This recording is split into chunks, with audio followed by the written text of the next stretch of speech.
Halo, selamat malam. Belum lama Presiden Prabowo mengakui komunikasi pemerintah perlu dievaluasi. Tiba-tiba saja Kepala Kantor Komunikasi Kepresidenan Hasan Nasbi mengundurkan diri. Baru menjabat 6 bulan, Hasan Nasbi mengaku keputusannya mengundurkan diri dari Kantor Komunikasi Kepresidenan sudah dipikirkan dengan matang demi perbaikan komunikasi pemerintahan. Meski Prabowo telah menunjuk 3 juru bicara pengganti, persoalan komunikasi istana masih belum teratasi. Apa yang perlu dievaluasi dari komunikasi pemerintah sehingga tak menimbulkan kebingungan di publik? Ada apa dengan komunikasi publik istana? Bersama saya, Rifana Pratiwi akan membahasnya selama 1,5 jam ke depan dalam Political Show.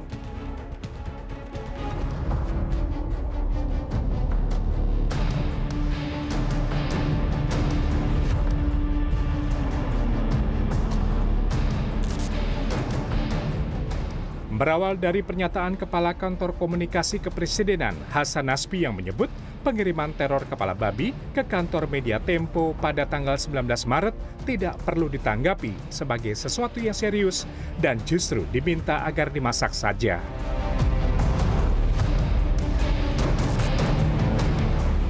Hasan Nasbi menyebut tidak mengetahui motif dibalik pengiriman kepala babi tersebut dan menyatakan era kepemimpinan Prabowo Subianto menjunjung tinggi kebebasan pers di Indonesia. Ini semacam ancaman kepada teror para pada kebebasan pers, Pak. Udah dimasak aja. Kalau kepala babi kan udah jadi bangkai, Pak. Udah. Dimasak aja. Ada juga anggapan jadi ancaman pembunuhan begitu, Pak. Gimana Pak responnya, Pak? Enggak lah. Pernyataan Hasan Nasbi ini mendapatkan berbagai tanggapan dari banyak kalangan. Sehingga Prabowo pun menanggapi serius dan pasang badan dengan mengundang 7 pemimpin redaksi ke Hambalang, Kabupaten Bogor, Jawa Barat pada April 2025. Dalam pertemuan ini dilakukan dialog, salah satunya membahas pola komunikasi publik pemerintahannya yang diakuinya masih buruk.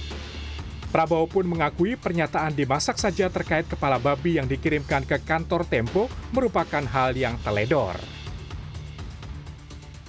Tapi benar itu ucapan yang menurut saya teledor, itu ya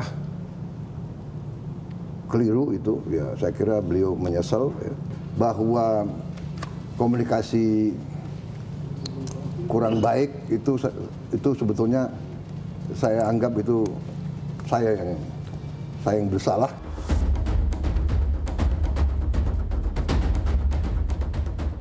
Tidak membutuhkan waktu lama, Kepala PCO Hasan Nasbi menyatakan mengundurkan diri dari jabatannya pada 21 April lalu. Ia juga meminta maaf kepada Presiden Prabowo Subianto selama 8 bulan bekerja di pemerintahan Kabinet Merah Putih dianggap belum maksimal. 21 April 2025, sepertinya saat itu sudah tiba. Surat pengunduran diri saya tanda tangani dan saya kirimkan kepada Presiden melalui 2 orang sahabat baik saya. Mundurnya Hasan Nasbi sebagai Kepala PCO bukanlah sesuatu yang mengejutkan. Menurut analis komunikasi politik sekaligus founder lembaga survei Kedai Kopi Hendry Satrio, pemerintah Prabowo sudah menyiapkan momen tersebut sehingga bisa meredam kegaduhan dalam pola komunikasi politik kabinet yang dipimpinnya. Meski demikian, Hendry Satrio menyayangkan Hasan Nasbi tidak memberikan pernyataan minta maaf ataupun menyesal terkait kasus kepala babi yang dikirimkan ke redaksi Tempo. Sayangnya memang pada saat Pak Prabowo mengatakan saya yakin yang bersangkutan juga menyesal, banyak sekali publik termasuk awak media ternyata tidak menemukan kata-kata menyesal dari Hasan terkait dengan komentarnya untuk kasus kepala babi tanpa telinga yang dikirimkan ke Tempo itu. Mundurnya Hasan Nasbi pun segera ditutup oleh Prabowo dengan menunjuk Menteri Sekretaris Negara Prastyo Hadi sebagai juru bicara Presiden. 2 nama lain yaitu Wamen Sesnek Juri Ardiantoro dan Wamen Kominfo Angga Raka Prabowo juga diminta membantu menjadi juru bicara. Hadi pun menyatakan jabatan juru bicara tidak menghilangkan fungsi juru bicara di kantor komunikasi kepresidenan. Rasa-rasanya semangatnya sih bukan itu ya, karena Perpres PCO, kantor komunikasi kepresidenan, kemudian KSP itu sejak awal sudah didesain sedemikian rupa bahwa tidak ada tugas-tugas yang tadi disebutkan tumpang tindih, itu tidak ada. Partai Golkar sekaligus mitra koalisi Prabowo pun merespon pengunduran diri Hasan Nasbi dan menunjuk 3 orang menjadi juru bicara. Menurut Wakil Ketua Umum Partai Golkar, Ahmad Doli Kurnia, juru bicara seharusnya selalu berada di samping Presiden. Juga harus mampu menerjemahkan pikiran dan ucapan yang disampaikan Presiden. Harusnya yang menjadi juru bicara itu memang adalah orang yang memang day to day, hour to hour, minute to minute, second to second itu berada di sekitarnya Pak Prabowo. Ya, karena yang namanya juru bicara itu kan apa ya? Ya dia menyampaikan apa yang ada di dalam pikiran dan ucapan oleh seorang presiden. Apakah dengan pengunduran diri Kepala PCU Hasan Nasbi dari Kabinet Merah Putih akan memperbaiki pola komunikasi pemerintahan Prabowo kepada publik nantinya? Ataukah menjadi bumerang terhadap Kabinet Prabowo Gibran dengan banyaknya juru bicara yang ditunjuk pasca lengsernya Hasan Nasbi dari Kepala PCU? Mengingat banyak program yang harus disampaikan kepada masyarakat dengan benar dan respons pemerintah terhadap berbagai persoalan di negeri ini. Tim Liputan CNN Indonesia. Terima kasih Anda masih menyaksikan Political Show. Kini saatnya kita masuk ke segmen Politicalpedia. Tim Litbang CNN Indonesia telah merangkum daftar juru bicara presiden dari masa ke masa. Dari era presiden terdahulu sampai ke era yang sekarang, kita akan lihat datanya yang sudah dihimpun oleh tim Litbang CNN Indonesia. Daftar juru bicara presiden dari masa ke masa. Dari Presiden Soekarno, presiden pertama ini tidak pernah menunjuk juru bicara secara resmi, namun berbagai arsip menyebut Sukaryo Wiryo Pranoto pernah ditunjuk menjadi juru bicara negara dalam kabinet Syahrir. Kemudian di era Presiden kedua Soeharto, Menteri Sekretaris Negara Murdiono dan Menteri Penerangan Harmoko adalah 2 pejabat yang sering menyampaikan kebijakan Soeharto kepada publik dan jurnalis. Di era Presiden ketiga B.J. Habibie, Dewi Fortuna Anwar ditunjuk menjadi juru bicara Presiden Habibie. Dewi Fortuna Anwar saat itu menjabat sebagai asisten Menteri Sekretaris Negara. Kita lihat di masa Presiden keempat, di era Abdurrahman Wahid, Gus Dur menunjuk Wimar Witular, Wahyu Muryadi, Adi Masardi dan Yahya Khalil Stakuf sebagai juru bicara. Di era Presiden Gus Dur ini ada 4 orang tokoh yang ditunjuk sebagai juru bicara. Kemudian di era Presiden kelima Megawati Soekarno Putri, Megawati tidak pernah menunjuk juru bicara secara resmi, namun beberapa kadernya seperti Pramono Anung, Sucipto, Roy Binilang Bawa, Tanusa Janis dan Bambang Kesowo kerap muncul ke publik untuk menyampaikan sikap dan pandangan presiden. Nah, di era Presiden ke-6 Republik Indonesia Susilo Bambang Yudhoyono ada beberapa juru bicara yang ditunjuk, yakni Dino Patijalal, Andi Malarangeng, dan Julian Aldrin Pasha. Andi Malarangeng bertugas menyampaikan kebijakan dalam negeri, sementara Dino menangani isu-isu luar negeri. Pada periode kedua, Julian Aldrin Pasha bertugas bersama Dino. Jadi dibagi di era Presiden SBY, ada yang bicara soal isu-isu domestik, ada juga juru bicara yang bicara tentang isu-isu luar negeri. Kita lihat di eranya Presiden Joko Widodo, Presiden ke-7 Republik Indonesia, mantan juru bicara KPK Johan Budi bertugas memberi keterangan resmi mewakili Jokowi di periode pertama. Kemudian Jokowi memilih Fajrul Rahman di periode kedua karena Johan Budi maju sebagai calon anggota legislatif pada pemilihan legislatif 2019-2024. Dan di era Presiden ke-8 Prabowo Subianto, Hasan Nasbi menjadi Kepala Kantor Komunikasi Kepresidenan. Namun belakangan Presiden Prabowo menunjuk 3 orang menjadi juru bicara, yakni Menteri Sekretaris Negara Prasetyo Hadi, kemudian Wamenkom Diji Anggaraka Prabowo, dan Wamensesnek Juri Ardiantoro. Jadi ada 3 juru bicara baru yang diangkat oleh Presiden Prabowo Subianto. Nah, di tengah penunjukan juru bicara baru oleh Presiden Prabowo Subianto, ternyata ada juga yang mengundurkan diri. Nah, kita akan lihat apa saja sebetulnya tugas dari juru bicara Presiden. Ini diatur dalam Peraturan Presiden nomor 82 tahun 2024. Yang pertama, menerima dan melaksanakan perintah langsung dari Presiden. Kemudian menyampaikan informasi yang berkaitan dengan kepresidenan termasuk agenda presiden, kunjungan dan kegiatan lainnya yang relevan kepada media dan publik. Yang ketiga, memberikan keterangan dan pernyataan resmi yang disampaikan langsung oleh Presiden mengenai isu-isu strategis kepada publik. Itu tadi tupoksi atau tugas pokok fungsi dari juru bicara kepresidenan. Nah, di tengah penunjukan 3 juru bicara baru oleh Presiden Prabowo, ternyata Kepala Kantor Komunikasi Kepresidenan atau PCO Hasan Nasbi mengundurkan diri dari jabatannya setelah 6 bulan menjabat, begitu ya. Apa yang kemudian melatar belakangi seorang Hasan Nasbi mengundurkan diri dan kenapa hari ini masih hadir di sidang kabinet, apakah diterima atau ditolak pengunduran dirinya oleh Presiden Prabowo, dan ternyata Perpres tentang PCO ini juga digugat oleh sejumlah orang, begitu ya, di Mahkamah Konstitusi. Kita akan bahas nanti bersama dengan para narasumber saya, apakah memang seorang juru bicara harus memiliki kedekatan personal, harus memiliki chemistry dan punya akses yang tidak terbatas dengan Presiden sebagai bosnya. Nanti kita akan bahas bersama dengan para narasumber saya, tapi kita harus jeda terlebih dahulu. Jangan kemana-mana, tetap bersama kami di Political Show.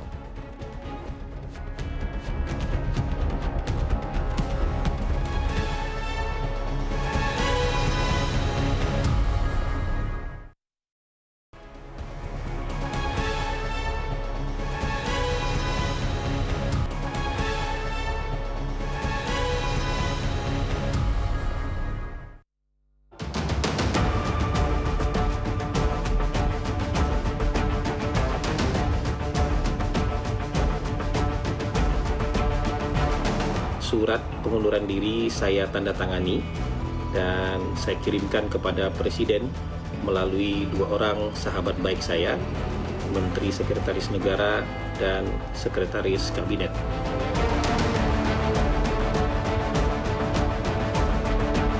Komunikasi kurang baik itu sebetulnya saya anggap itu saya yang bersalah.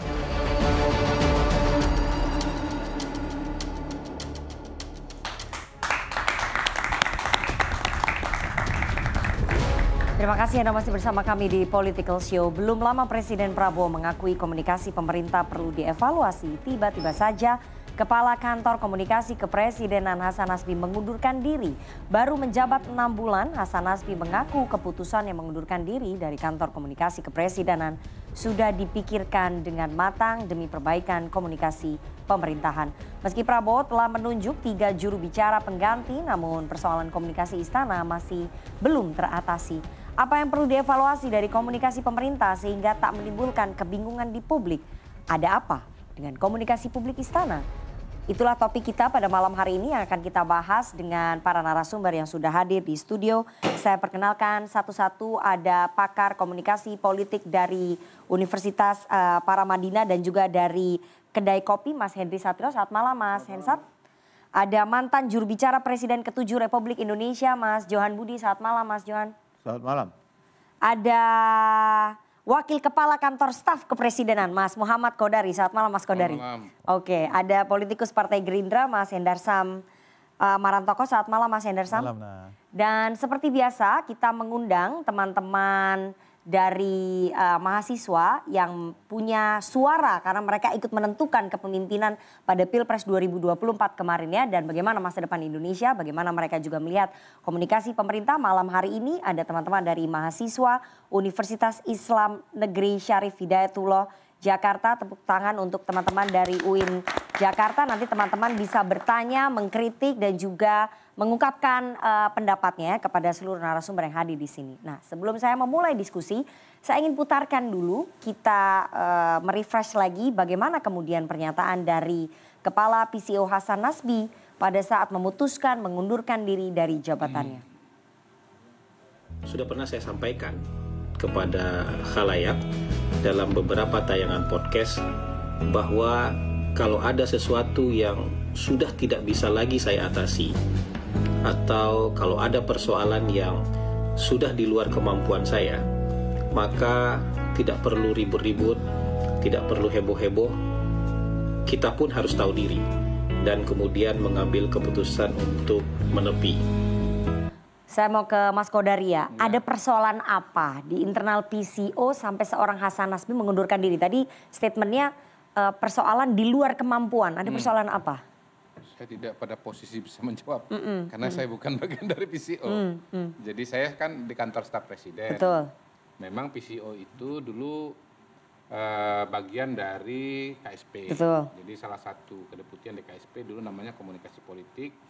Lalu tahun 2024 ini sebetulnya dari zaman Pak Jokowi juga ya, 2 bulan terakhir itu berdiri. Jadi kalau Pak Hasan Nasbi ini sebetulnya sudah menjabat 8 bulan, keluar menjadi organisasi tersendiri yang namanya Kantor Komunikasi Kepresidenan. Jadi kalau ditanya spesifik apa, kayaknya harus mengundang Bang Hasan Nasbi. Saya tidak bisa berkomentar tentang hal itu. Oke, persoalan di luar kemampuan ini Kak, apakah artinya memang karena akses yang terbatas gitu kepada Presiden? Begini, saya sebetulnya melihat komunikasi pemerintahan itu saya bagi mungkin secara sederhana 3 kelompok ya. Mungkin untuk amannya nih, saya izin lepas dulu nih Wakil Kepala Staf Presiden ini ya. Itu jadi, melekat loh Bang Kodari. Supaya lebih ringan ini. Oke. Saya mau ngomong bebas atau ngomong ragu-ragu? Silakan. Itu hak warga negara, itu nggak bisa kita batasi. Ya. Untuk kejernihan dan sebetulnya kan kita pada fase untuk melakukan evaluasi, perbaikan, dan itu Pak Prabowo sendiri mengatakan hal itu. Jadi saya melihat komunikasi pemerintahan itu pada dasarnya itu ada 3 kelompok. Pertama, komunikasi pemerintahan secara keseluruhan. Nah, kalau kita lihat nomenklatur KL yang ada, Perpres yang ada, saya melihat tugas itu ada pada Kementerian Komunikasi dan Digital. Jadi kalau saya lihat ke Perpresnya Komdigi, itu di situ dikatakan salah satunya itu adalah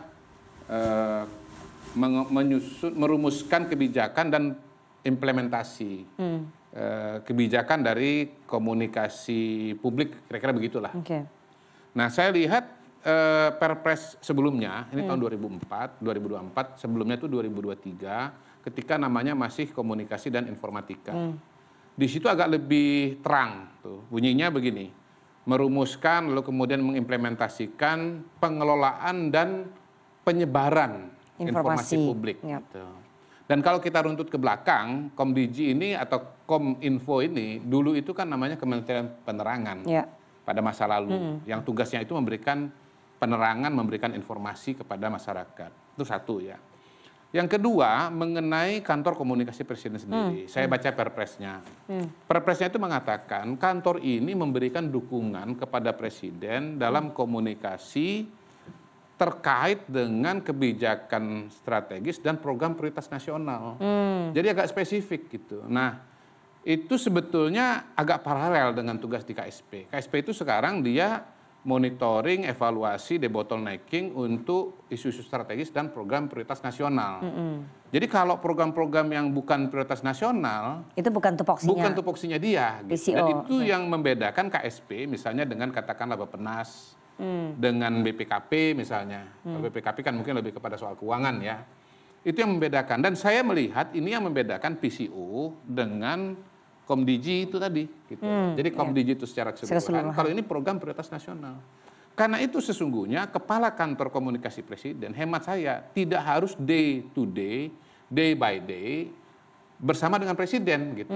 Karena yang day by day dia kerjakan itu, program prioritasnya bukan Presidennya. Gitu. Gitu. Nah, jadi update dari menteri-menterinya lah ya, terhadap program strategis nasional ya. Betul. KSP itu nggak ketemu dengan Presiden tiap hari, tapi dia tiap hari mengurus program-program prioritas Presiden. Nah, yang ketiga, nomenklatur jubir. Nanti mungkin yang bisa lebih cerita banyak Mas JB ya, karena beliau ini mantan juru bicara. Saya merasa bahwa definisi jubir itu paling jelas dan tegas itu ketika kita melihat seorang jubir itu dia memang day to day itu dengan presiden. Jubir itu nggak bisa nggak melekat dengan presiden. Bahkan lebih jauh daripada itu, dia harus punya kedekatan emosi. Jadi kedekatan fisik, kedekatan emosi. Baru dia bisa jadi jubir. Baru dia bisa mewakili seorang presiden. Kalau nggak dekat secara fisik, susah. Nggak tahu apa yang dikerjakan, apa yang diomongkan. Kalau nggak punya kedekatan emosional, nggak dapat chemistry-nya. Ini presiden mau kemana sih arahnya, nggak dapat. Gitu. Nah, ini kan izin sekali lagi ya, saya lagi lepas bajunya nih ya, lepas baju KSP-nya nih. Hemat saya di PCO itu perlu revisi nomenklatur jubir itu. Saya mengatakan begini karena saya melihat lagi KSP di masa lalu ketika menjalankan peran komunikasi politik itu tidak disebut sebagai jubir, orang-orang ya, hanya yang KSP ada di saja situ. ya. Misalnya Mas Juri ya, itu kan deputi KSP. bidang komunikasi Ya, politik betul. gitu. Atau sebutlah siapa? Ali Mohtar Ngabalin.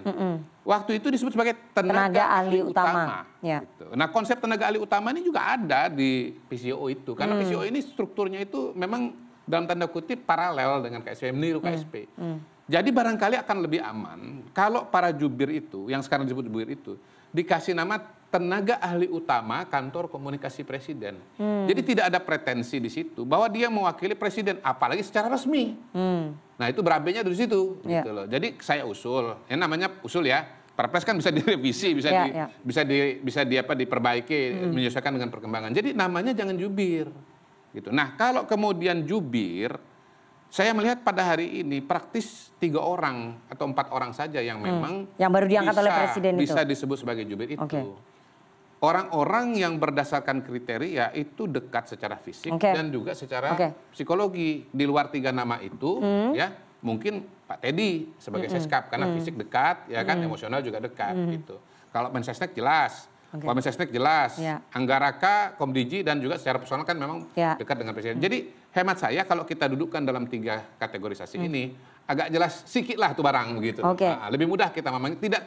Oh ini kok jubir Pak Mensesnek jadi jubir di bawah PCO dong, nggak jadi begitu. Gitu lah. Tapi Anda sudah menyampaikan ini nggak sebagai wakil kepala KSP soal perpresnya PCO yang harus diganti ini. Berarti kan ini yang menjadi persoalan adalah dasar hukumnya, landasan hukumnya nih dari saya perpres. Saya baru melontarkan di sini, ya, karena di undang bicara ini pun juga saya bukan produk kelembagaan ya, makanya saya lebih aman tadi mengatakan saya lepas dulu baca KSP-nya. Lebih kepada diskusi sebagai warga negara gitu loh. Dan yang kebetulan menjadi bagian dari KSP, tahu sejarah, membaca sejarah KSP, membaca perpres mengenai Kominfo, Komdiji, kemudian juga membaca perpres PCO dan melihat dinamika yang ada. Jadi sebetulnya sejak awal ketika lembaga ini dibentuk kan di eranya Pak Jokowi ya, Presiden ke-7 ya, Pak Jokowi. Berarti kan semangatnya ini apa? Berarti sejak awal dibangun kan kalau yang kita dengar dulu pembentukan ini akan menjadi representasi jubir presiden. Tapi pada kenyataannya kan berbeda. Mungkin konsep sebagai jubir presiden itu yang sebetulnya tidak pas. Karena sejak awal berarti. Ayo kita buka-bukaan deh perpresnya PCO. Nggak ada tuh disebut kantor komunikasi presiden itu jubirnya presiden. Nggak ada. Yang ada itu mendukung komunikasi presiden untuk program strategis dan kebijakan strategis dan program-program prioritas nasional. Nggak ada. Makanya saya bisa mengatakan bukan melekat kepada pribadinya presiden gitu loh. Tapi pada program-programnya. Dan saya bisa mengatakan tidak harus day to day ketemu dengan presiden karena yang dikerjakan atau dikomunikasikan itu adalah program prioritasnya. Berarti ada salah tafsir. Ya. Anda mau mengatakan begitu?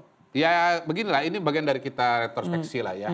Ini bernegara loh Bang Kodari, kan nggak bisa kita salah tafsirnya siapa dulu? Salah tafsirnya siapa? Kalau salah tafsir Rifana silakan gitu. Gak apa-apa. Kan yang ditanya saya. Kalau saya memahami seperti itu dan ini yang saya jelaskan. Enggak, ketika kemudian kalau saya nggak pernah salah tafsir. Saya berusaha menjelaskan. Betul. Itu kan dari sudut pandangnya Mas Kodari ya. Berarti kan kalau kita bisa simpulkan ya ada perbedaan tafsiran nih. Soal PCO ini ada yang menafsirkan ini adalah juru bicara, kemudian kalau tafsir orang kan kita kan mau bilang apa? Apa sih di dunia ini yang nggak bisa punya perbedaan penafsiran kan? Gitu. Kalau saya kan berusaha menjelaskan berdasarkan bacaan saya terhadap peraturan yang ada, gitu. Dan cara saya melihat struktur semesta komunikasi yang ada dalam pemerintah. Gitu. Tapi kemudian kita dapat informasi bahwa salah satu alasan yang membuat Mas Hasan Nasbi, Bang Hasan Nasbi mengundurkan diri adalah akses yang minim untuk bisa berkomunikasi dengan presiden. Ya kalau saya tanya balik lagi, memang nggak harus day to day dengan presiden karena yang dikawal itu komunikasi program prioritas presiden, program prioritas nasional gitu loh. Jadi bukan presidennya yang harus setiap hari. Gitu. Ini kan bukan perpres tentang juru bicara, bukan. Perpres tentang kantor komunikasi presiden. Tapi kan mungkin yang bersangkutan Bang Hasan berharapnya bisa punya akses lebih terhadap presiden sehingga bisa memahami presiden, menyampaikan itu tadi apa yang menjadi kebijakan-kebijakan dan pandangan presiden. Bungu ditanya dengan Bang Hasan, jangan tanya sama saya. Tapi dari KSP menelitinya gimana nih melihatnya? Nggak tahu, saya kan seperti sudah saya bilang, saya nggak tahu. Kan beliau kan tidak menjelaskan masalah yang tidak dapat di atas itu apa. Di luar kemampuan. Iya, jangan dipaksa saya untuk menerangkan sesuatu yang saya paham dan bukan bagian dari porsi saya. Oke, akses yang terbatas itu mungkinkah yang membuat ada beberapa blunder-blunder yang terjadi ya? Saya putarkan ya, beberapa pernyataan yang dalam tanda kutip bisa ataupun memicu pengunduran dirinya seorang Hasan Nasbi.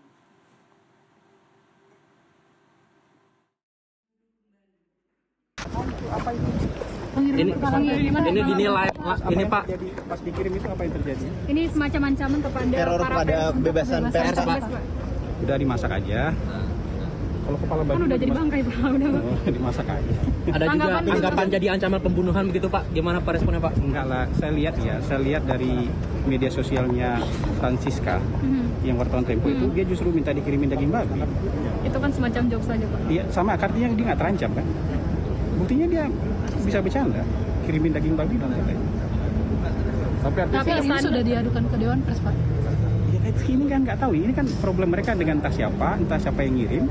Buat saya nggak bisa kita tanggapi apa-apa ini. Problem mereka entah dengan siapa yang ngirim, apakah itu benaran seperti itu atau cuma. Tapi benar itu ucapan yang menurut saya teledor, itu ya keliru itu. Ya saya kira beliau menyesal. Ya. Tapi ini alasan yang saya bisa kasih adalah mungkin ya karena baru dalam posisi pemerintahan yang selalu disorot bahwa komunikasi kurang baik itu sebetulnya saya anggap itu saya yang bersalah karena fokus kita deliver kerja, rakyat nunggu apa keputusan. Oke, Mas Hensat, saya ingin Anda menganalisa ya, apakah kemudian mundurnya Hasan Nasbi berkaitan dengan pernyataan blunder yang dia sampaikan itu, sehingga Presiden juga mengatakan oh dia teledor. Itu salah satu alasan pemicu terbesar dia mengundurkan diri ya? Ya kalau alasannya Mas Hasan sama seperti Bang Kodari lah, dia harus ngomong sendiri kan alasannya apa. Tapi kan yang saya bisa lakukan hanya menganalisa itu. Memang pernyataan dimasak aja itu memicu kontroversi yang luar biasa. Bahkan Pak Prabowo sendiri mengatakan itu teledor dan keliru. Saya rasa yang bersangkutan juga menyesal. Tapi kan kita nggak pernah dengar pernyataan Hasan Nasbi nyesal kan? Gitu. Saya nggak tahu kalau ngomongnya ada podcast yang saya nggak tonton gitu. Tapi mungkin itu. Tapi apakah itu menjadi pemicu? Saya rasa masalah kedekatan yang tadi Nana bicarakan itu menarik. Walaupun tadi Bang Kodari mengatakan bahwa tidak harus tiap hari bertemu presiden, tapi akses ke presiden itu menjadi penting. Ya kan kita tahu bahwa secara orang luar ya melihatnya memang Bang Hasan Nasbi ini atau Hasan Nasbi lah ya, karena adik kelas saya nih. Hasan Nasbi ini memang secara kasat mata terlihat tidak dalam lingkarannya Pak Prabowo. Lingkarannya Pak Prabowo itu ya Mas Pras, Mensesnek ya, Pak Sugiono, Mas Anggaraka, Mas Sudaryono gitu ya, Mas Teddy, mungkin kalau di luar itu ada Bang Dasko gitu ya. Itu kan secara kasat mata kita lihat di situ. Bahkan Bang Hendarsam saya rasa mungkin punya akses lebih dekat ke Pak Prabowo dibandingkan Hasan gitu. Nah, apakah kemudian ini menjadi pemicu? Mungkin juga jadi pemicu karena akhirnya kan dia tidak memiliki akses yang bisa menjelaskan atau apa yang harus dia jelaskan. Kalau kita bandingkan dengan West Wing kan di Amerika Serikat setiap hari itu, mungkin West Wing juga lebih cocok ke KSP sebetulnya. Itu kan dia menjelaskan isu-isu apa yang terjadi. Nah, Pak Prabowo ini kan punya program banyak sekali. Dan program-programnya ini baru-baru. Dan semuanya tidak melibatkan uang rakyat. Maksudnya tidak ada kewajiban rakyat membayar gitu ya. Misalnya MBG, cek kesehatan gratis. Ini sebentar lagi mau ada sekolah rakyat. 12 Juli mau muncul Koperasi Merah Putih. Itu kan semuanya uangnya disediakan negara dulu, walaupun Koperasi Merah Putih 5 miliar per koperasi itu sifatnya pinjaman gitu ya. Tapi hal yang banyak itu memang harus dijelaskan kepada rakyat setiap hari mungkin, dan kemudian per detailnya apa aja. Karena ini berbeda sekali dengan apa yang dilakukan oleh Presiden ke-7 Pak Jokowi. Nah, kelihatannya Hasan cukup kerepotan melakukan komunikasi-komunikasi itu, apalagi kerepotannya kenapa nih? Karena memang tidak punya akses langsung itu, akses saya rasa itu menjadi salah satu yang karena penting. mungkin di bawahnya SDM-nya kurang bisa menopang. Kalau menurut saya lebih ke akses. Saya nggak tahu ya kantor PCO ini ada di sebelah mananya istana Pak Prabowo. Atau apakah dia punya juga di luar kayaknya, di luar ya? Di luar. Di luar. Atau dia punya, itu dia. Di luar tapi nggak jauh, gimana nih? Dan gini, harus dijelaskan juga bahwa itu bukan suatu kesengajaan, tapi memang kompleks istana itu sudah penuh dengan institusi yang sudah ada. KSP di mana? Kita di Binagraha, bagian KSP dari lingkaran itu. Bagian dari lingkaran. Ya, tapi kalau PCO? Di luar. Di luar lingkaran. Ya, di luar bukan lingkaran ya, di luar kompleks istana. PCO di luar kompleks istana, memang KSP di dalam kompleks istana. Lembaga yang baru. Gitu. Sementara KSP ini lembaga yang udah lebih lama. Gitu. Jadi ini persoalan teknis saja ya, fisik ya. Iya, teknis yang akhirnya menjadi penting kan. Sebenarnya kalau dia punya pos satelit gitu ya, mungkin dia bisa menunggu Pak Prabowo di istana atau bertemu Pak Prabowo di Hambalang. Tapi yang kita lihat hari ini kan sebetulnya bukan pernyataan yang mengejutkan gitu. Jadi pada saat Hasan mundur gitu ya, menurut saya sih biasa aja. Kenapa biasanya? Karena itu sudah diprediksi pada saat Pak Prabowo pasang badan ke dirinya, ini salah saya lah. Ini salah saya. Jadi artinya memang Pak Prabowo sudah tahu ada masalah ya? Ada masalah, ada kesalahan, tapi dia nggak mau melemparkan kesalahan itu ke Hasan. Ini kerennya Pak Prabowo, dia 2 kali pasang badan. Secara komunikasi, yang pertama pada saat ketemu Pemret, satu lagi pada saat Saresian Ekonomi. Dia bilang ini saya mengakui komunikasi ini salah saya. Lagi satu hal, tadi rapat kabinet, saya habis dari rapat kabinet kan ke sini. Hasan Nasbi ada dalam ya, makanya itu nanti yang akan kita bahas tuh nanti. Tahan dulu. Belum sampai sana belum. Oke, belum. Apa harus diberikan info? Iya, tadi saya udah menyampaikan. Jangan sampai nggak menyampaikan. Oh iya. Ini masih lama kok acara. Oke. Saya teruskan ya. Nah, jadi maksud saya adalah pada saat Pak Prabowo mengatakan bahwa ini salah saya, jadi dia tidak langsung melemparkan kesalahan ke Hasan. Ini sudah merupakan tanda-tanda sebetulnya bahwa memang ada permasalahan atau ada challenge yang kemudian harus dibereskan oleh Pak Prabowo. Dan kemudian kan memang Pak Prabowo menunjuk Mas Pras, kemudian ada Mas Angga dan Mas Yuri satu lagi ya untuk sebagai jubir. Ya udah, boleh nak. Jadi menurut Anda akses itu salah satu yang mempengaruhi Hasan Nasbi mengundurkan diri ya? Saya yakin salah satu itu. Karena kan kalau ke Pak Jokowi pasti Hasan punya akses tuh. Cuma kalau ke Pak Prabowo nanti dulu. Anda maksudnya mau mengatakan apa? Ya Pak Hasan lebih dekat ke Pak Jokowi dibandingkan ke Pak Prabowo. Saya mau ke Mas Hendarsam. Apakah memang seperti yang tadi dianalisis oleh Mas Hensat bahwa Mas Hasan ini sulit memiliki akses karena memang bukan lingkaran utamanya Pak Prabowo, di internal Gerindra melihatnya seperti itu, Mas Hendarsam? Ya, saya gini ngelihatnya, saya mempertajam apa yang dikatakan oleh Bang Kodari, bahwa pertanyaannya kan satu, apakah PCO itu adalah jubir istana? Itu dulu. Apakah PCO itu adalah jubir dari presiden? Kan kalau kita melihat kepada perpres yang disampaikan oleh Bang Kodari tadi, dia bukan jubir istana, bukan jubir presiden, kan gitu. Karena tugas dia adalah mengelola dan menginformasikan ya kan, segala program-program pemerintah kepada publik. Itu tugas utamanya. Ya kan? Program prioritas ya? Dan program prioritas. Dia bukan jubir istana, bukan jubir presiden. Nah, kalau kita bicara secara de facto, pada saat ini jubirnya Pak Prabowo itu masih Daniel Anzar. Kalau kita mau bicara secara de facto, ya kan? Belum berubah. Jubirnya Prabowo Subianto adalah Daniel Anzar Simanjuntak pada saat ini. Nah, persepsi ini ya, saya lepaskan dulu atribut saya sebagai orang Gerindra nih, ya kan? Enggak, tapi saya ingin tanya, di internal Gerindra apakah memang soal kedekatan itu menjadi salah satu faktor? Enggak juga, saya rasa enggak. Akses. Gitu. Ya akses enggak juga, karena balik lagi bahwa tugas seorang PCU itu memang tidak melekat kepada seorang presiden. Beliau itu memang sistemik. Tapi memang mungkin Bang Hasannya ingin kalau bisa lebih sering. Ya itu maksud saya. Maksud saya persepsi ini kan ada dua. Ya. Persepsi daripada internal dari PCU itu sendiri. Bagaimana dia bisa memaknai perpres tersebut. Dan persepsi daripada wartawan. Dan persepsi daripada publik. Ini kan hal yang berbeda. Jadi contoh ya. Tugas seorang jubir itu adalah menyampaikan statement-statement resmi daripada presiden, itu satu ya, secara umum ya. Kedua, mengklarifikasi, ya kan, apabila ada hal-hal yang sifatnya menyangkut pada presiden. Kita ambil contoh kasus Tempo, Mama, ya kan. Itu ditanyakan kepada seorang Hasan Nasbi. Sedangkan itu tugas mengklarifikasi tersebut adalah tugas seorang jubir presiden. Nah, ini apakah Hasan Nasbi terjebak terhadap situasi tersebut? Media, pers juga terjebak, masyarakat juga terjebak dengan situ. Nah, ini yang menurut saya yang menjadi simpul ketika ini yang tidak ini. Karena saya boleh mengkritik, tapi tidak Hasan Nasbi ya.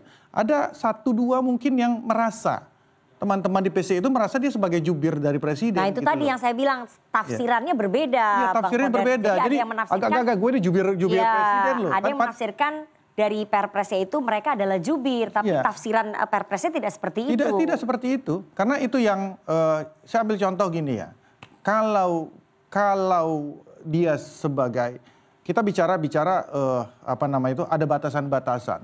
Ketika dia masuk sebagai seorang pejabat publik, PCO itu kepala PCO ya, dan juga jajarannya di para deputi, dia harus membatasi diri sebenarnya. Jadi dia membatasi diri dalam hal interaksi ya secara non formal kepada masyarakat.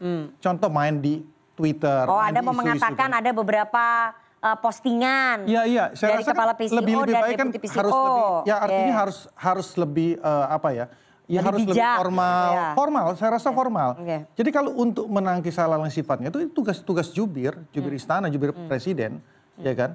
Nah ini yang sebenarnya, tapi kita maklum karena pemerintahan ini baru, tentunya masih mencari ritme yang tepat, ya kan. Perpres itu juga mungkin belum dimaknai dan diresapi seluruhnya oleh para teman-teman di PCO, ya wajar saja.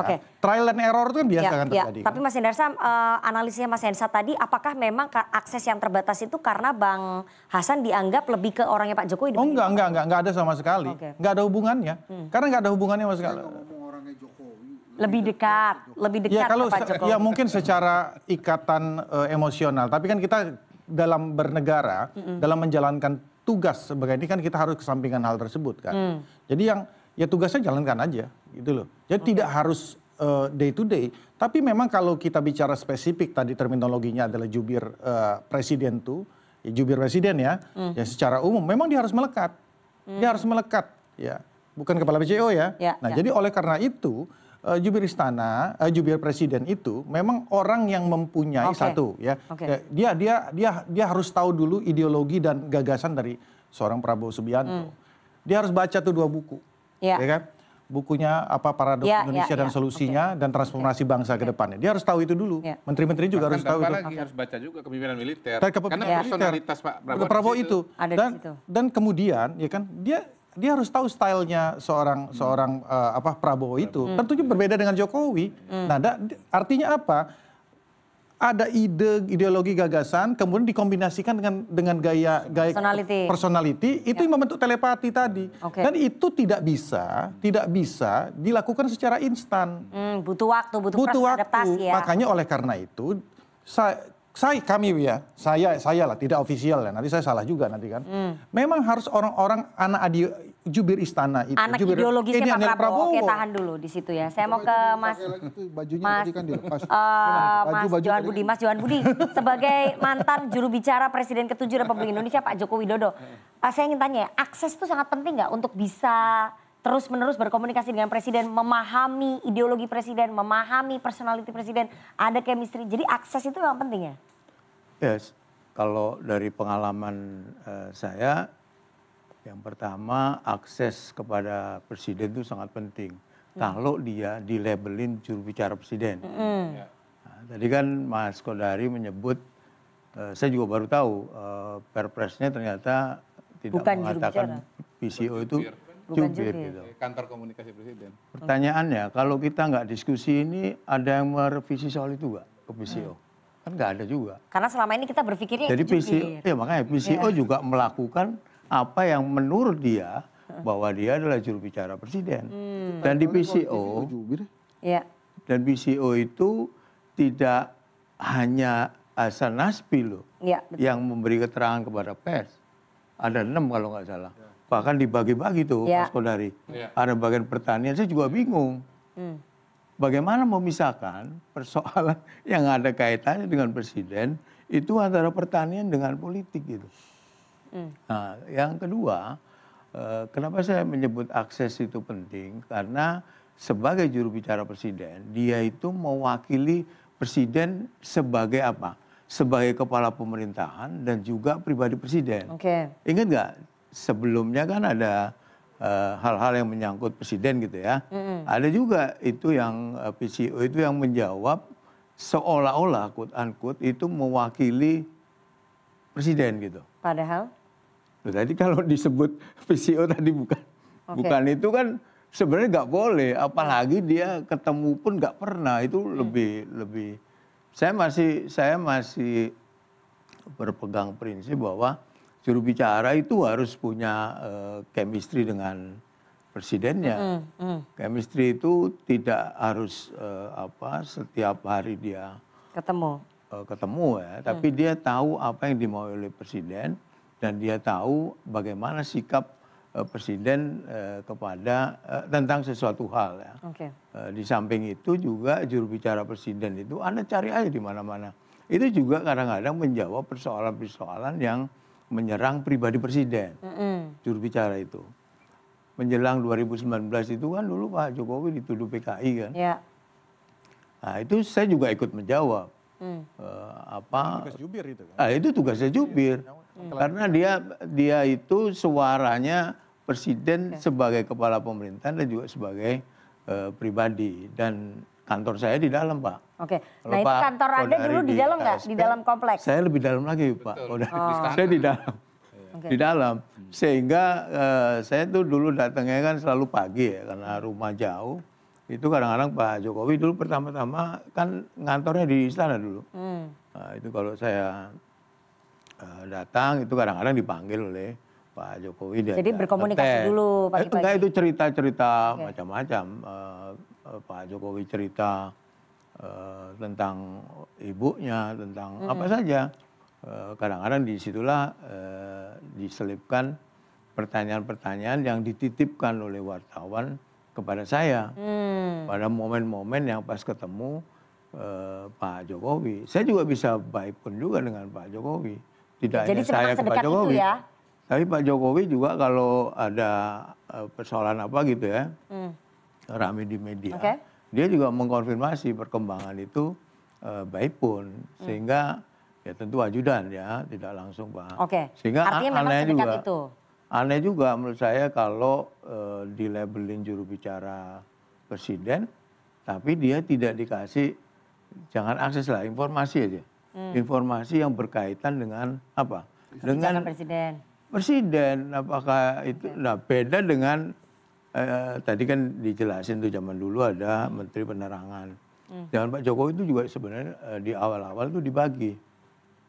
Kementerian Kominfo waktu itu, itulah yang menjelaskan tentang kebijakan pemerintah. Nah saya dulu juga ditugasin Pak Jokowi untuk membantu kehumasan di kementerian. Sehingga saya sering dulu keliling ngasih pelatihan ya ke humas-humas di kementerian. Artinya memang Anda sedekat itu ya komunikasinya dengan presiden ya sebagai juru bicara? Saya bisa mengakses lah. Ya. Bisa mengakses. Saya sih deket, itu yang penting tuh, itu kuncinya bisa mengakses. Kita akan bahas lebih dalam penunjukan 3 juru bicara ini apakah bisa mengatasi persoalan komunikasi publik, tapi kita harus jeda terlebih dahulu. Jangan kemana-mana, tetap bersama kami di Political Show.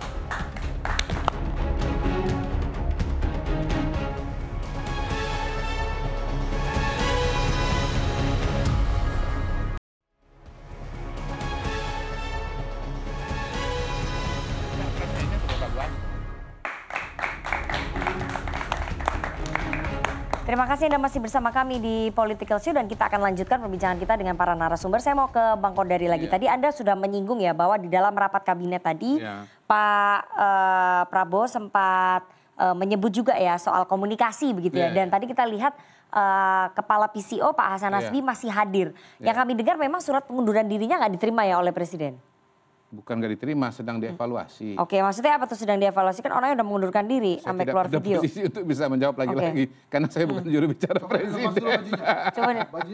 Kan ini udah lepas baju, masih lepas baju, belum pasang baju lagi nih. Artinya masih ada peluang. Pasang baju. Artinya masih ada peluang bahwa masih bisa menjadi kepala PCO lagi. Masih bisa, kalau hemat saya dengan kehadiran beliau masih bisa dianggap masih bisa meneruskan. Tapi kan ya sampai ada keluar pernyataan resmi dari Pak Presiden, apakah pengunduran diri diterima atau tidak, mungkin ya itu kita harus tunggu.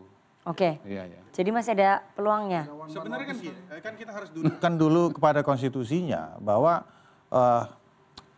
kepala PCO ini kan sekarang sudah setingkat dengan menteri. Oleh karena itu berdasarkan pasal 17 ayat 2 Undang-Undang Dasar itu merupakan hak prerogatif presiden untuk mengangkat dan memberhentikan.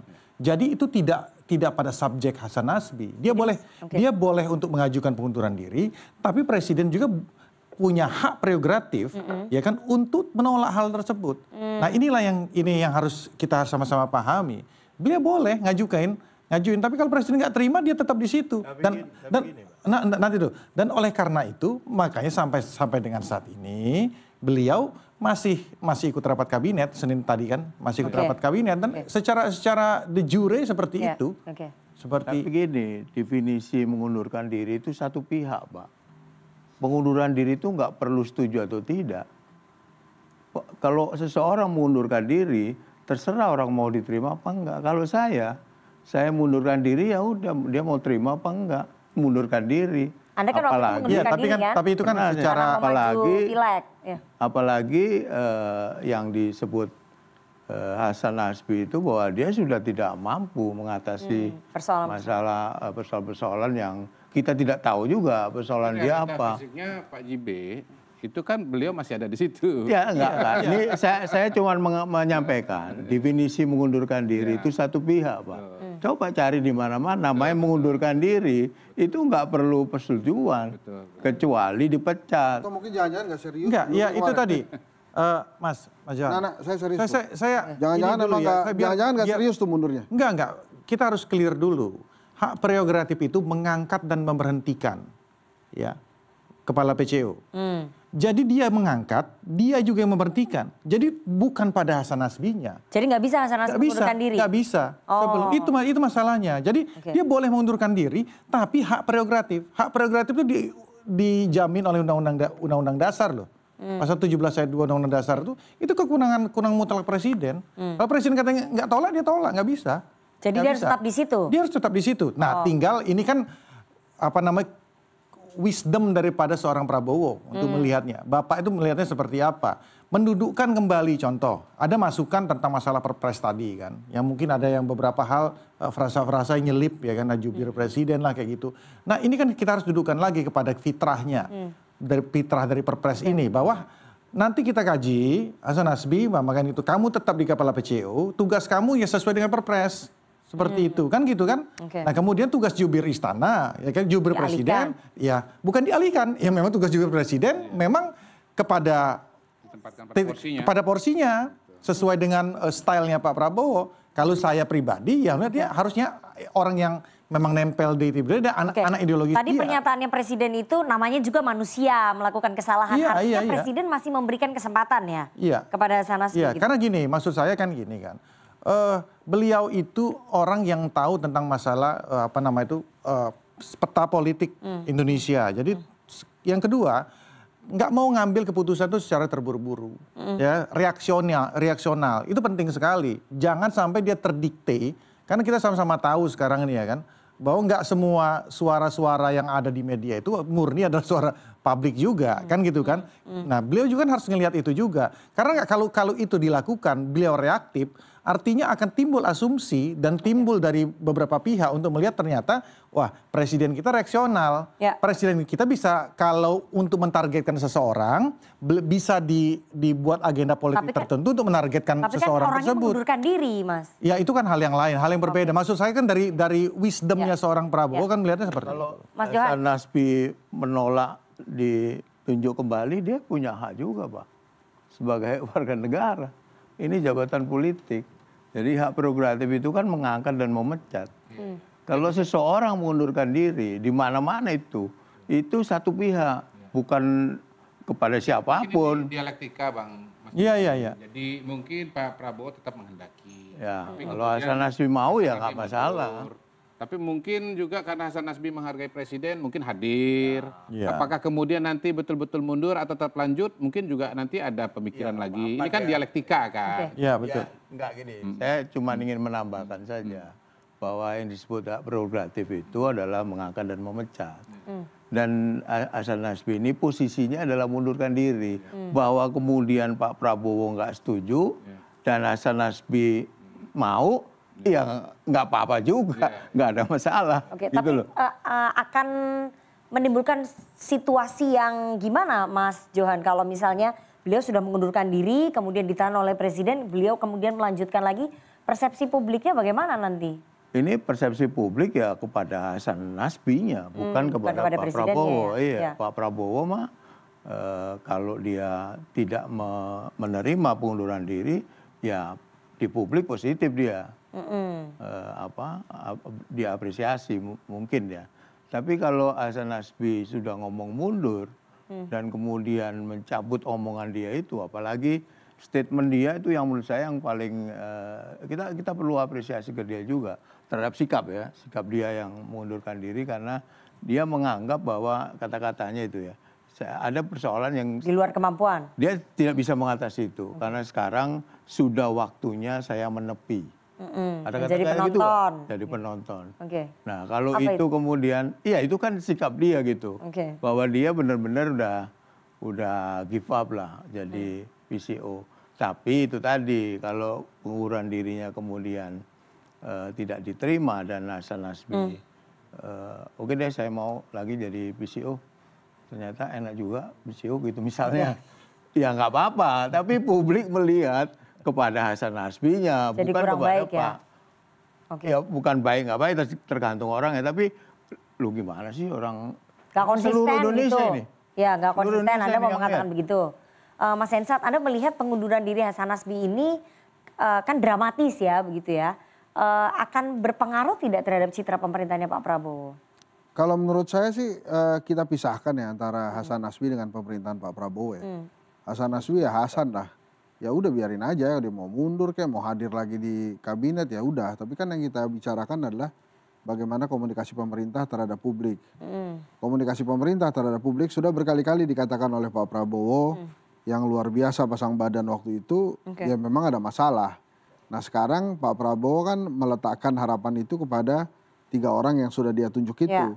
Mampu nggak 3 orang ini kemudian menjalankan peran sebagai kepanjangan tangan dia dalam komunikasi. Kan kita harusnya bicarakan yang itu aja gitu. Kalau kepala PCO-nya siapa nanti kan terserah aja Pak Prabowo. Bahkan tadi pada saat off air saya sempat bertanya ke Bang Kodari pada saat masih pakai baju wakil KSP itu. Saya bilang ini apakah PCO masih ada atau dibubarkan atau kemudian dilebur kembali menjadi Deputi 5 seperti pada saat zaman Pak Jokowi dulu gitu ya. Nah karena menurut saya saat ini memang komunikasi itu menjadi hal yang penting di sela-sela tantangan ekonomi rakyat yang luar biasa. Kemudian terhadap juga permasalahan geopolitik yang luar biasa. Nah rakyat ini kan menunggu kira-kira kebijakan pemerintah ini apa. Kebijakan per kebijakan inilah yang terus-menerus ditunggu. Misalnya Pak Prabowo kemarin di Hari Buruh mengatakan akan membentuk Badan Kesejahteraan Buruh. Loh ini apalagi kan itu harus dijelaskan. Kemudian tentang Satgas PHK walaupun tadi sudah dijelaskan. Nah itu hal-hal seperti itu memang selalu menuntut peran sosok komunikator yang handal dari pemerintah untuk menyampaikan ini sebetulnya maksudnya apa sih tentang yang dilakukan oleh Pak Prabowo kemarin gitu. Oke, Bang Kodari, mengangkat 3 orang menjadi jubir begitu ya. Ini bagian dari strateginya Pak Prabowo memperbaiki komunikasi publik yang diakui oleh beliau kurang bagus begitu ya. Saya merasa melihat dan mendengar bahwa upaya perbaikan komunikasi itu sedang berlangsung. Oke, salah satunya mengangkat 3 jubir ini. Ya, jadi misalnya saya pernah mengatakan juga bahwa kalau kita bicara komunikasi itu kan kita bicara suatu proses. Ada hulunya, ada hilirnya. Hulunya itu apa? Kebijakan. Hilirnya itu apa? Komunikasi. Kita tidak bisa mengkomunikasikan sesuatu yang nggak ada barangnya atau kita nggak pahami begitu.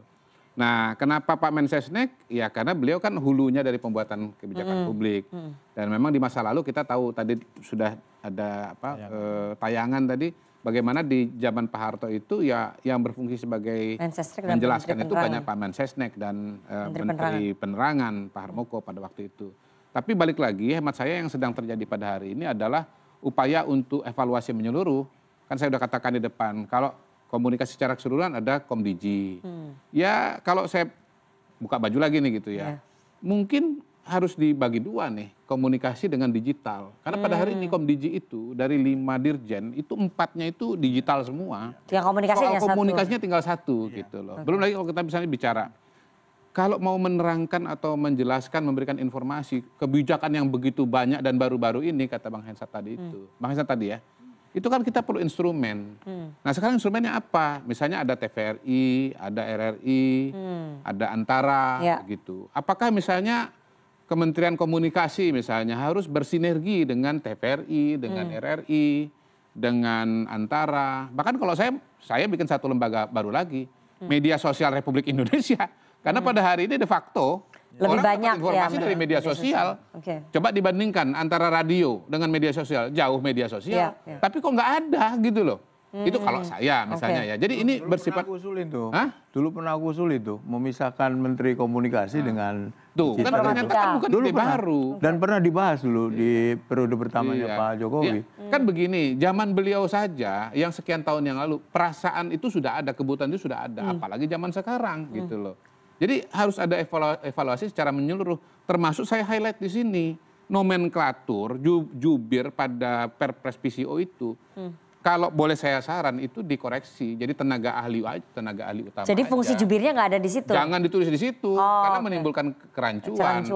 Ya tadi multitafsir yang saya bilang. Iya, nggak bisa dia nggak pernah ketemu. Kemudian merepresentasikan nggak dekat secara emosi, merepresentasikan seorang presiden gitu loh. Jadi terminologi jubir itu memang ada di Perpresnya PCO.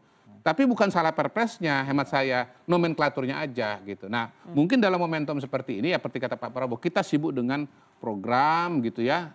Sementara ada hal-hal yang perlu dikoreksi, kan biasa aja. Perlu dikoreksi kan, usulan tadi kan. Nomenklaturnya harus dikoreksi. Perpresnya oke, perpresnya oke. Tapi ada katanya mau diganti. Terminologi jubir itu diganti dengan tenaga ahli. Kan diganti perpresnya. Direvisi dong, direvisi. Saya ingin menegaskan bahwa mengusulkan perpresnya diganti. Misalnya gitu. Jubir itu diganti tenaga ahli komunikasi utama. Komunikasi dong Mas. Ya, ini istilah teknis di dalam lembaga. Oke, nanti biarkan mereka yang merevisi itu. Ya, setuju.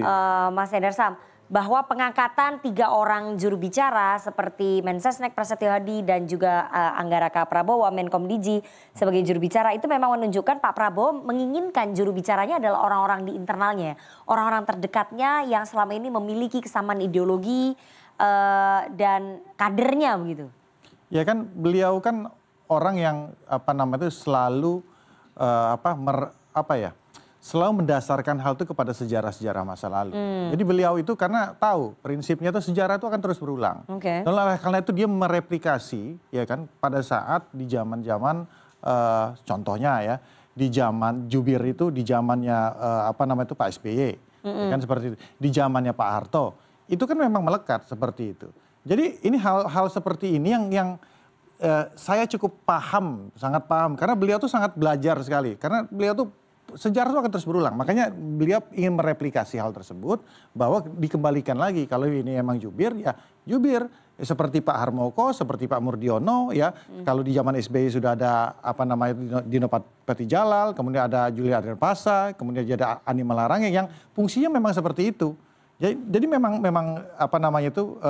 beliau belajar dari hal tersebut sehingga oleh karena itu beliau bisa mengambil kesimpulan bahwa memang ya balik lagi ini kan proses-proses yang dinamika yang memang trial dan error itu kan akan terus terjadi. Tapi beliau ingin mendudukkan kembali ini dan belajar dari pengalaman-pengalaman yang lalu kan, menyempurnakan kan, ya, amati tiru modifikasi kan bisa saja terjadi dan itu yang dilakukan oleh beliau pada saat ini. Mas Hensat, mengangkat 3 jubir ini bisa mengatasi persoalan komunikasi ya? Ya harusnya bisa ya. Karena kan ada chemistry, ada kedekatan, ada akses. Jadi kan begini ya Nana, tadi kan sudah dijabarkan ya tentang jubir-jubir itu. Kalau Pak Harmoko dengan Pak Murdiono itu kan sebetulnya bukan jubir tapi dia menjalankan fungsi sebagai juru bicara. Jubir itu benar-benar ada pada saat zaman Presiden Gus Dur karena memang kebutuhan dari Presiden Gus Dur saat itu. Bahkan di era Bu Mega juga nggak ada, kemudian era Pak SBY baru ada lagi. Jadi pada saat kemudian ditunjuk Mas Pras, kemudian Mas Angga dan Mas Yuri sebagai jubir, ini benar-benar artinya Presiden memandang penting komunikasi itu dan mengharapkan ketiga orang ini minimal bisa menyampaikan pesan-pesan dan ada perbaikan komunikasi ke publik yang selama ini dirasa oleh Pak Prabowo kurang memang. Misalnya tentang bangkai babi tanpa telinga. Kenapa kemudian itu menjadi heboh dan hype? Karena itu adalah pernyataan pertama dari negara. Pernyataan pertama dari pemerintah tentang case yang menyerang pers saat itu. Yang sampai hari ini kita juga nggak tahu itu ujungnya ada di mana itu. Si kasus itu. Jadi kalau Nana bertanya apakah bisa, saya rasa harusnya bisa diperbaiki. Minimal menjadi lebih baik. Apakah kemudian nanti lebih baik lagi kan sebetulnya begini. Tadi kita pernah bahas ada humas di setiap kementerian yang akhirnya sibuk ngurusin tentang dokumentasi para menterinya aja. Tapi di Komdigi itu ada dirjen yang menangani komunikasi publik sebetulnya. Kemudian ada 3 jubir yang diminta oleh Pak Prabowo bicara sebagai kepanjangan tangan beliau di komunikasi. Harusnya dengan ada hal-hal seperti ini, komunikasi di publik, komunikasi pemerintah dengan publik itu harusnya bisa diperbaiki. Hanya saya sekarang tentang bagaimana proses penyampaian pesannya. Nah itu kan juga menjadi challenge tersendiri tuh proses penyampaian pesannya. Itulah kendalanya PCO hingga saat ini menyampaikan pesan komunikasi kepada publik. Karena ada proses yang tidak ajak dan tidak smooth di sini. Kalau tadi Mas JB cerita dia punya akses langsung sehingga proses komunikasinya mungkin pendek dan langsung tuh. Nah kalau sekarang kan diharapkan dengan adanya Mas Pras sebagai Mensesnek dengan Pak Prabowo yang memang hampir sering sekali kita lihat bersama-sama, itu mestinya proses komunikasinya lebih pas, lebih kuat dan lebih ajak. Jadi pada saat disampaikan ke rakyat itu tidak ada lagi dualisme. Salah satu kelebihannya Mas Pras itu dia tenang aja bicaranya. Sehingga yang sebelumnya nggak tenang. Ya yang kayak tadi itu kan ada cuplikannya kan. Jadi menurut saya juga kelihatannya teman-teman pers jadi lebih nyaman dengan kehadiran Mas Pras itu. Kenyamanan buat teman-teman pers itu juga jadi penting. Karena itu membuat mereka lebih enak bertanya dan lebih dekat. Misalnya pada saat dengan Mas JB kan pastinya lebih tenang juga teman-teman pers itu. Jadi sosok itu juga penting ya Mas JB ya. Harus punya chemistry dengan teman-teman pers, ketenangan, mimik muka dalam menjawab, ketenangan emosi. Yang pertama, jubir itu harus paham mengenai diksi-diksi kalimat ya. Mana yang kemudian diksi itu bisa memunculkan pro dan kontra. Gitu. Mana kira-kira diksi yang kemudian bisa berefek pada apa yang kita juru bicarai. Kalau juru bicara pemerintah itu bisa banyak, nggak apa-apa. Saya masih berpendapat bahwa juru bicara presiden itu jangan banyak-banyak. Kalau pemerintah boleh banyak. Dan juru bicara presiden itu harus orang yang benar-benar menempel di sekitar Pak Presiden. Kalau dalam hal ini Pak Prabowo ya mungkin Seskap atau Seknek ya. Yang sehari-hari berkomunikasi dan bersama Presiden. Kenapa begitu? Karena ya, Anda wartawan ya. Wartawan itu kadang-kadang ingin memperoleh informasi itu kan tidak lagi bilangan jam sekarang. Bisa detik, apalagi kalau ada krisis. Kalau nggak ada krisis komunikasi mah nggak ada masalah. Kalau menurut saya justru dari sisi Pak Prabowo, juru bicara presidennya Pak Prabowo itu nggak ada masalah. Pak Prabowo-nya ya nggak ada masalah. Tapi kalau pemerintah itu yang menurut saya perlu diperbaiki. Saya ambil contoh ketika ada kasus pagar laut. Ya.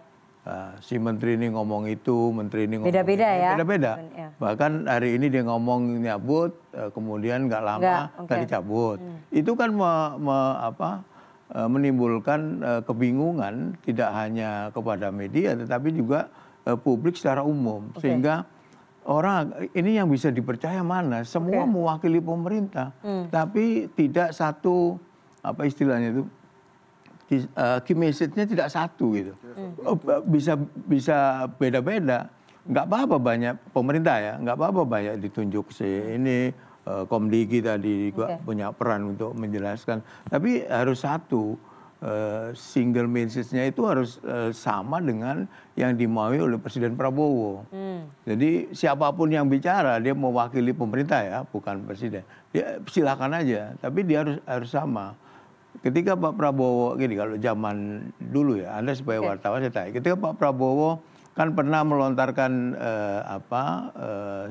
statement ya, pidato gitu, yang kemudian rame dibicarakan. Ada yang ngata-ngatain saya gitu kan, pernah kan? Itu kalau wartawan kan pasti ada follow up berita kan. Betul. Nah itu siapa yang kemudian, kan nggak mungkin Pak Presiden menjawab terus-terusan. Nah itu fungsi itu belum ada ya menurut Anda ya? Nah itu harusnya juru bicara Presiden itulah yang menjelaskan. Yang dimaksud Pak Prabowo itu begini loh.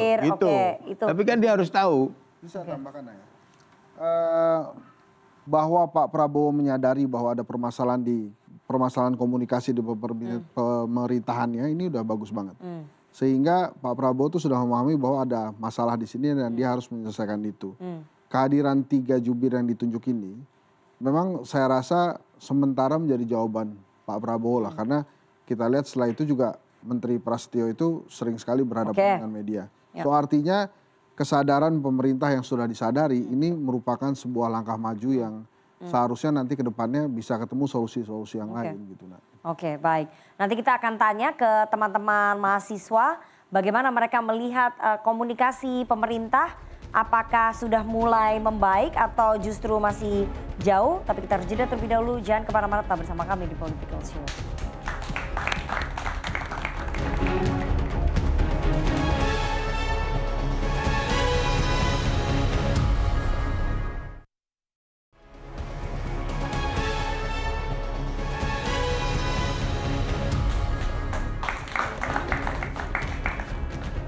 Terima kasih Anda masih bersama kami di Political Show dan kita akan bergabung dengan teman-teman dari mahasiswa Universitas Islam Negeri Syarif Hidayatullah Jakarta yang sudah hadir di sini. Siapa perwakilannya? Silakan untuk bertanya ataupun mengungkapkan pendapat. Silakan. Oke, Assalamualaikum warahmatullahi wabarakatuh. Perkenalkan, sebelumnya nama saya Ahmad Zai Salafi, saya dari UIN Syarif Hidayatullah Jakarta. Di sini saya ingin bertanya sebelumnya. Saya sebagai masyarakat biasa ya, publik umum melihat bahwa saat ini tuh pemerintah tuh ketika ingin mengeluarkan statement ya ataupun tanggapan lah, itu seperti banyak sekali gitu pintunya. Banyak orang dari lingkaran istana, kabinet yang bisa berbicara atau mengeluarkan statement atas nama pemerintah gitu. Lalu juga yang sangat saya sayangkan di komunikasinya tersebut itu sangat-sangat tidak mencerminkan seorang negarawan. Karena menggunakan salah satu contohnya bahasa yang sedikit sembarangan gitu. Lalu pertanyaannya, lalu bagaimana Presiden Prabowo nih ke depannya itu mengatasi masalah ini? Lalu juga bagaimana nih jika memang masalah ini tuh terus berlanjut gitu setelah adanya pengunduran diri dan juga penunjukan jubir baru gitu. Terima kasih. Bagus sekali pertanyaannya, satu lagi. Silakan. Bismillahirrahmanirrahim. Assalamualaikum warahmatullahi wabarakatuh. Perkenalkan, nama saya Syarif Zendra Putra. Saya dari UIN Syarif Hidayatullah Jakarta. Saya ingin bertanya terkait pengunduran dirinya Hasan Hasbi selaku POC dari PCO dari kepemerintahan. Itu kan ditunjuk akhirnya 3 orang lagi kembali yang masih dalam luang lingkupnya Bapak Prabowo sebagai Presiden RI. Ini bisa dikhawatirkan oleh masyarakat kalau misalkan adanya perbedaan pendapat dari 3 orang tersebut gitu. Sesuai bagaimana yang disampaikan oleh Bapak Johan Budi. Terus juga selanjutnya, apakah perbedaan pendapat ini dari 3 jubir tersebut bisa mempengaruhi legitimasi Presiden Prabowo Subianto sendiri? Sesuai katanya tadi dari Pak Hendra Sam. Nah, apakah itu cukup sepengaruh itu jubir yang ada di pemerintahan sekarang? Mungkin itu aja. Oke, baik. Silakan Mas Kodari, terlalu banyak pintunya. Jadi publik bingung nih, terlalu banyak pintunya yang memberikan penjelasan. Ya, sebetulnya kan begini, kita itu bisa kelola dengan suatu mekanisme atau sistem tertentu. Saya setuju dengan Mas Johan Budi bahwa juru bicara pemerintah itu bisa banyak. Nah, banyak itu jadi banyak karena kalau saran saya sih sebetulnya setiap KL itu harus ada jubirnya. Ya, sekarang kan udah ada. Jadi kayaknya belum ya. Yang ada tuh humas ya. Dan humas itu belum Juru bicara ada, juru bicara menteri. Ada beberapa. Humas itu pada umumnya sepengetahuan saya, kalau teman-teman media mau ngundang ya, itu menyalurkan kepada misalnya dirjennya. Sementara dirjen itu kan sering disibukkan oleh kegiatan birokrasi atau pendampingi menterinya. Jadi hemat saya gini, ambil contoh balik lagi Mas JB lah. KPK itu punya jubir namanya Johan Budi gitu. Nah, harapan saya nih ya, kalau bisa memang tiap kementerian itu menunjuk satu jubir.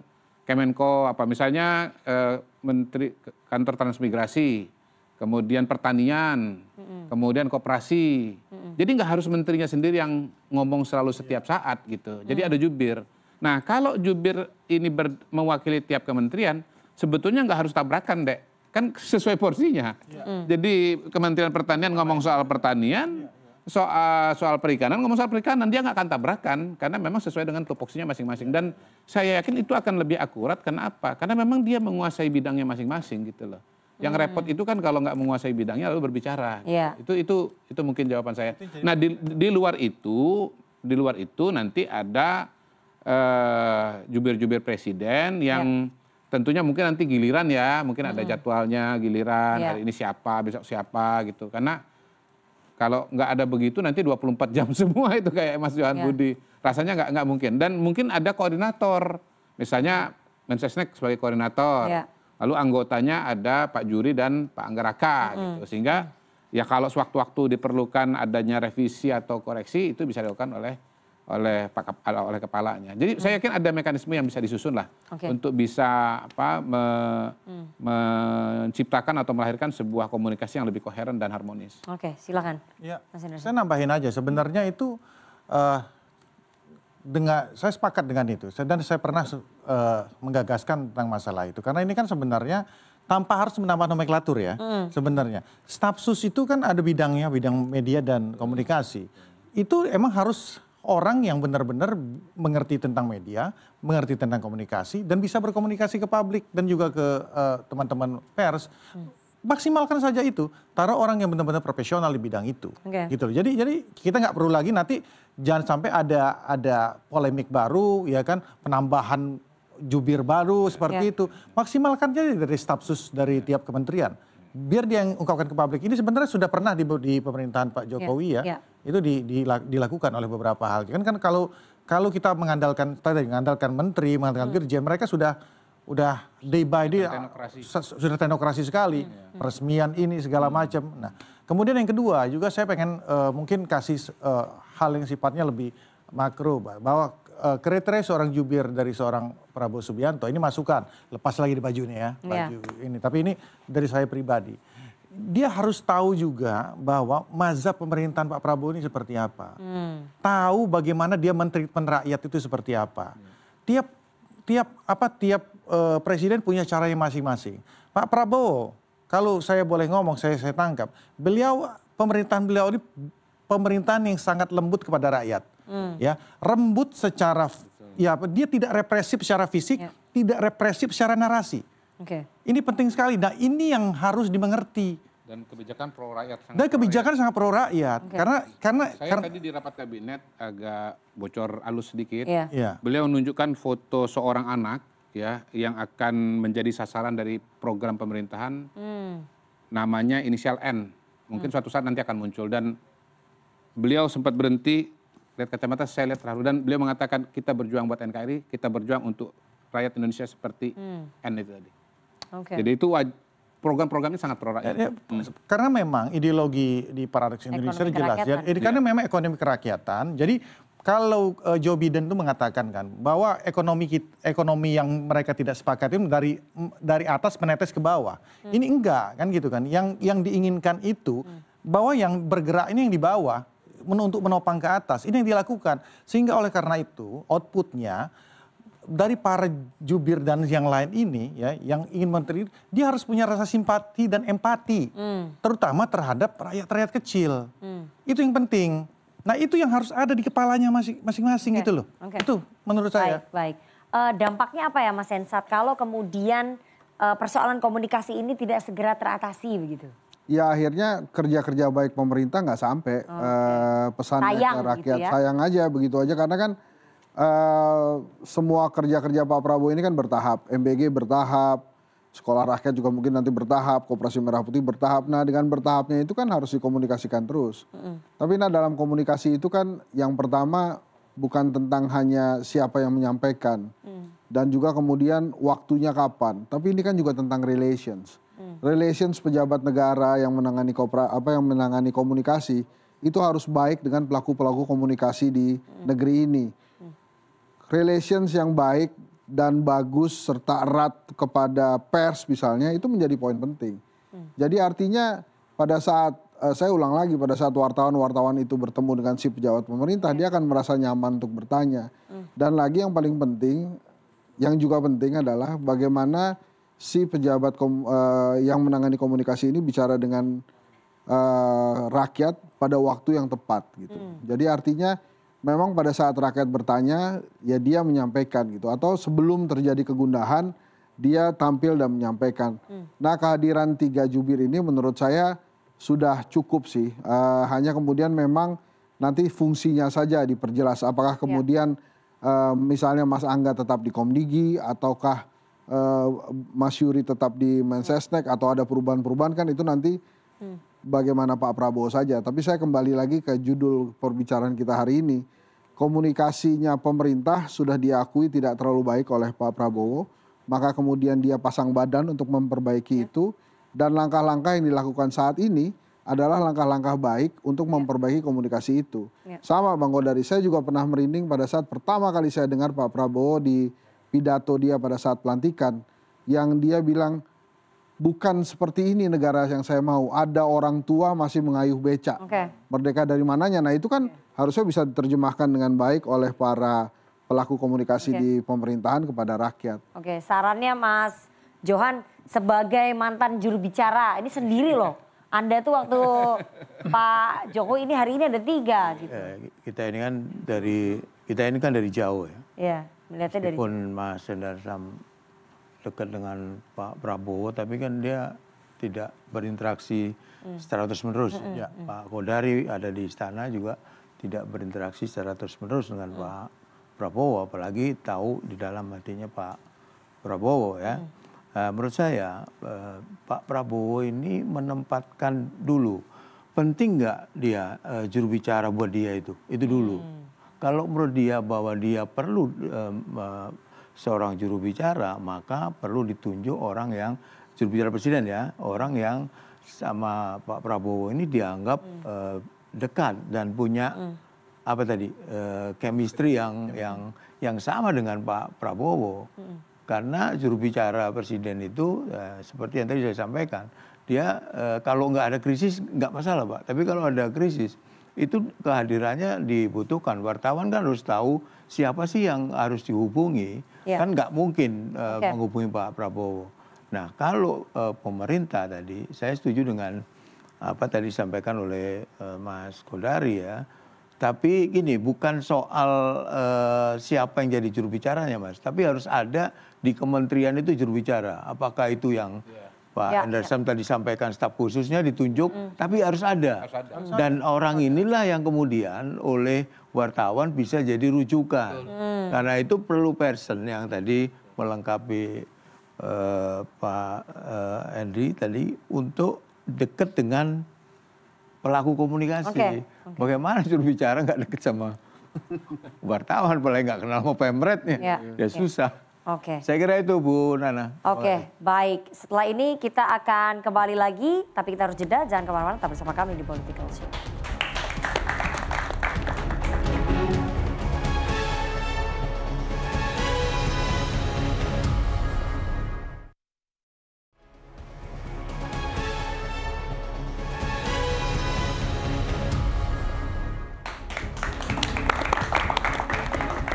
Itu tadi perbincangan kita selama 1,5 jam ke belakang terkait topik dialog kita pada malam hari ini. Ada apa di balik komunikasi publik Istana bersama dengan seluruh narasumber yang sudah hadir di studio pada malam hari ini dan juga teman-teman dari mahasiswa Universitas Islam Negeri Syarif Hidayatullah Jakarta. Semoga apa yang menjadi perbincangan kita pada malam hari ini bisa sampai begitu ya ke Presiden Prabowo dan juga para juru bicaranya sehingga sekali lagi masyarakat tidak bingung dengan apa yang menjadi kebijakan pemerintah dan juga apa yang menjadi pandangan Presiden bisa disampaikan dengan baik secara transparan dan juga secara terbuka dan ada empati terhadap rakyatnya. Itu adalah tugas juru bicara yang mewakili Presiden. Terima kasih kepada seluruh narasumber dan juga teman-teman dari UIN Syarif Hidayatullah Jakarta. Kita akan ketemu Senin pekan depan jam 20.30 waktu Indonesia Barat di Political Show selanjutnya. Saya Rifana Pratiwi pamit. Selamat malam.